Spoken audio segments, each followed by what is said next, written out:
ទុកចិត្តថ្នាំនឹង100%ហ្មងការៈរោគដែលគេហូបមុនគេជេរមកត្រូវរោគរបស់យើងជំងឺខ្ញុំហ្នឹងវាមានការៈរោគក្តៅ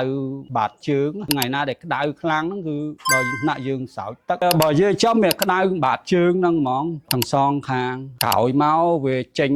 ការៈរោគរបៀបចាក់ជប់ដូចមុតបលាអញ្ចឹងបលាយើងដឹងខាងក្រៅអានេះវាខាងក្នុងហ្មងឈឺហ្មងបើក្មេងណាក់យំណែហ្នឹងហើយចាក់ជប់ហ្នឹងវាច្រើនប្រតិកម្មពេលយប់ក្រោយពីយើងហូបមួយចំហៀនវាកាត់ថយកាហាយកំណត់ខ្លួនឯងថាថ្នាំហ្នឹងត្រូវហើយប៉ុន្តែវាចេញរបៀបចាក់ជប់ហ្នឹងញឹកហើយវាចេញរបៀបលមាស់បាតជើងណាលមាស់ពេលខ្លះយើងអេះណាយអត់បាតទេទៅយកឈើដែលយើងអេះខ្នងយកទៅចកត់មកឈឺហ្នឹងអន់ណាបាតនៅពេលដែលលោកប្រើអស់មកបងវាចាប់ផ្ដើមធូរពីណាមុនវាដេញពីណាមុនរោគរបស់យើងបើនិយាយចំ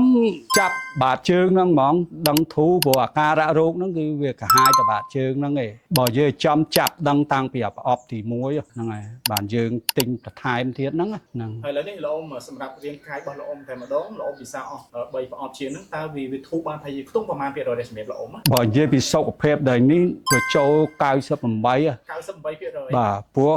ខ្ញុំកំណត់ខ្លួនខ្ញុំព្រោះខ្ញុំហូបខ្ញុំចេះតាមដានណាអស់ថ្នាំដែលនៅសល់ហ្នឹងគឺជា100%